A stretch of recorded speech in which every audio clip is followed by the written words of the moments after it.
Hey, what's going on, everyone? Welcome back to the channel. So we got new walkers on The Walking Dead came in season 11, episode 19. So spoiler warning if you guys haven't seen that. And also, I wasn't able to make a video for episodes 17 and 18. I was really busy last week. I ended up watching them a little late, so apologize about that. But also wanted to know if you guys would be interested in doing a live watch party on AMC Plus when the episodes come out, about 2 in the morning Central Time mine. Obviously, I can't show it on screen because YouTube won't allow that. But for anyone that has like AMC Plus, let me know down in the comments below.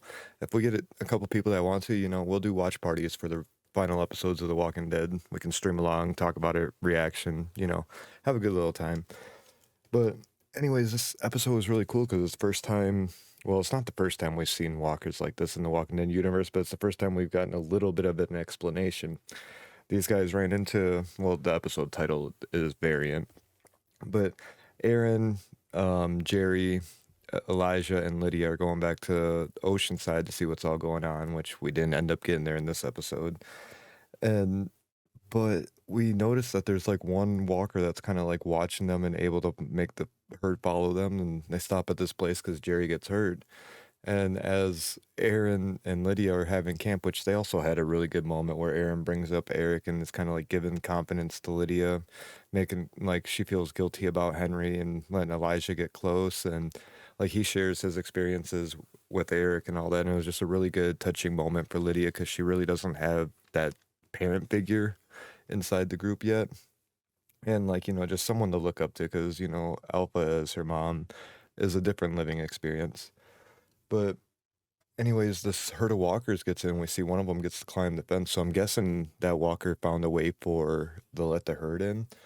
But they're fighting. And it was just really it just felt so whisper-esque. The walker grabs Lydia's cane like staff thing. There was the really cool sword moment fighting with Jerry, which I also got nervous because it reminded me a lot of Jesus's death moment from the Whispers. There's a lot of this part of the episode that felt very whisper orientated to me, and it was really cool. But the look on their faces when they realize like it wasn't a walker, like they end up getting on top of the roof, and the walker climbs up there, and Jerry's just like, dude, and it even grabs a rock. And so like Aaron's like wrestling with it. He thinks it's a whisper, so he's trying to like punch it and stuff, knock it out. But it's not. When he rips the face off, they're freaking out.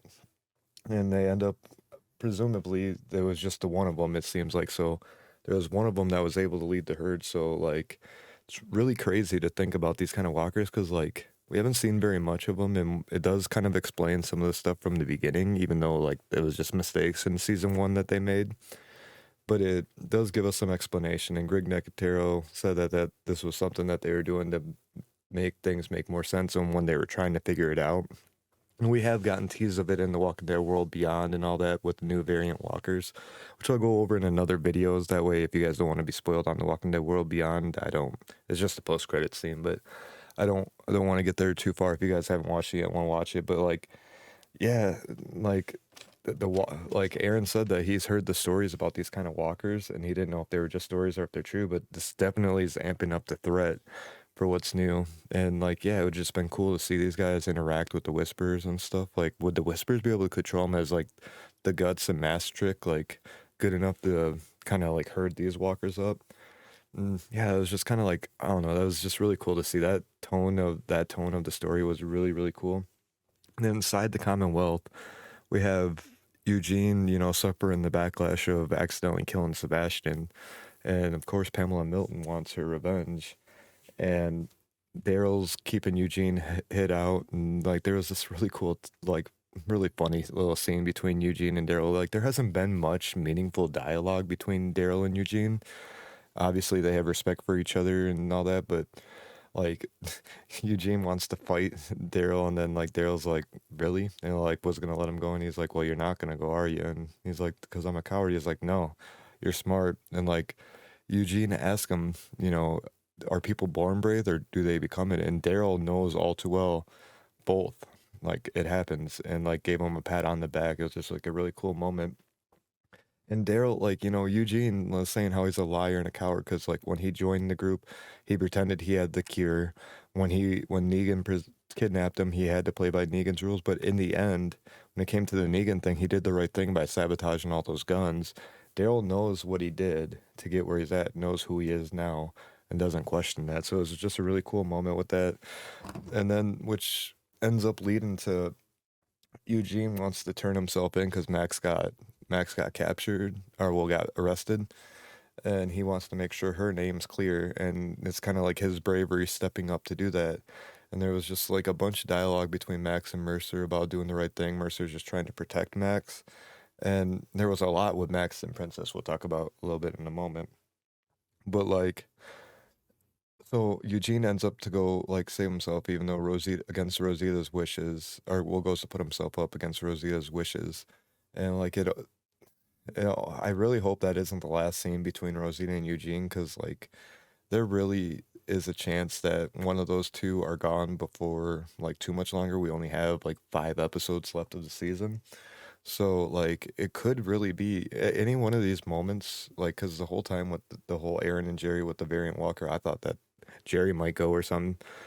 And yeah, so like it was just a really genuine moment. Eugene goes and puts himself up, and he like makes an extra statement to say like Max had nothing to do with it. And I think Mercer notices this, and so it kind of catches his eye. And like, Mercer has this really interesting episode. He was almost like probably the most featured guy in the episode because he had Princess talking to him, he had Rosita talking to him. They're kind of just like, really, you're a better guy than what you're having to do right now. And Pamela's pushing Mercer to get this certain thing done for her rather than for the Commonwealth, just to push her agenda and make her seem like she's the one still, like, she is in charge, but make her power seem like validated. And so, Mercer's had conversations with Princess, which we get Princess's backstory, which is comic accurate, like about her dad and the abuse, or the stepdad and stepbrother, and the abuse that she endured while she was a child, and their mom just kind of stood by, and she's like, I can't stand by and let all this go and be like my mom the same way that she did to me, so I gotta go. And he's like, it could be worse out there, but he's like, she's basically like, it could be better. Princess and Ezekiel like had a really good talk, and Ezekiel's got her back, and like, you do she's like, sometimes I don't deserve the best out of a shit situation, I deserve better. And Ezekiel's like, damn right you do, which she does. And yeah, just really powerful stuff between them two. You had Pamela, who was going to the cell that Lance is in, and Sebastian finally reanimated as a walker, and like she like toys with Lance's emotions, which was really weird, and just weird touching, weird scenes, weird faces. But ultimately she knows that Lance's henchmen are the one that killed those people, the walkers that end up getting out, which the ones that end up fighting Sebastian and killing him.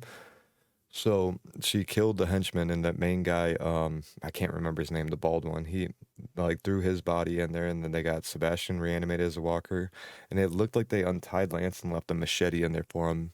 And with the preview for the next episode, the promo at the end of the episode, we do see Lance somehow lives, and he's going to be helping out Carol and Daryl in some way. But we'll talk about that in the promo breakdown when we drop that in a day or so.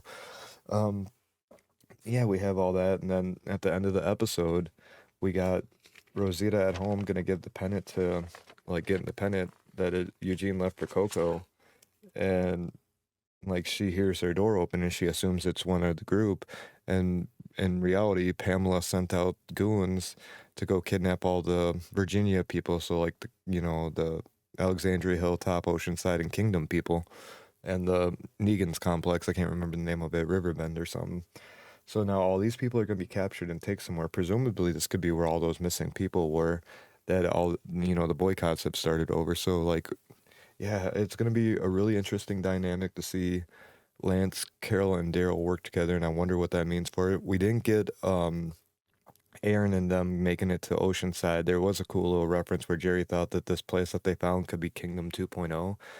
And, like, Aaron brought it up when they were leaving there. And he's like, yeah, King Ezekiel can rise again. He's like, I don't know about King Ezekiel, maybe King Jerry. And then like Jerry got the kind of like the sound of that and was like, oh, King or Queen Nabila. And like, yeah, I really hope that isn't like that could tease like Jerry potentially dying or Ezekiel for either of that. I really hope those two are ones that can make it in then. A Kingdom spinoff after The Walking Dead. I'm gonna pitch that. That's a cool idea. We obviously have to see how the rest of the show pans out, but Yeah, anyways, let me know what you guys thought about the episode in the comments below. Let me know if you guys would be interested in a live watch party when the episodes drop on AMC Plus. We can get some face cam action, talk about it, stay live for a moment afterwards, and get our initial reactions. Just let me know down in the comments. Subscribe if you're new. We'll have a video breaking down the promo, and we'll make another video later this week, kind of like what we know about the variants in the Walking Dead universe from all the little things we've seen. Anyways, we'll catch you guys on the next one. Thanks for watching. Peace.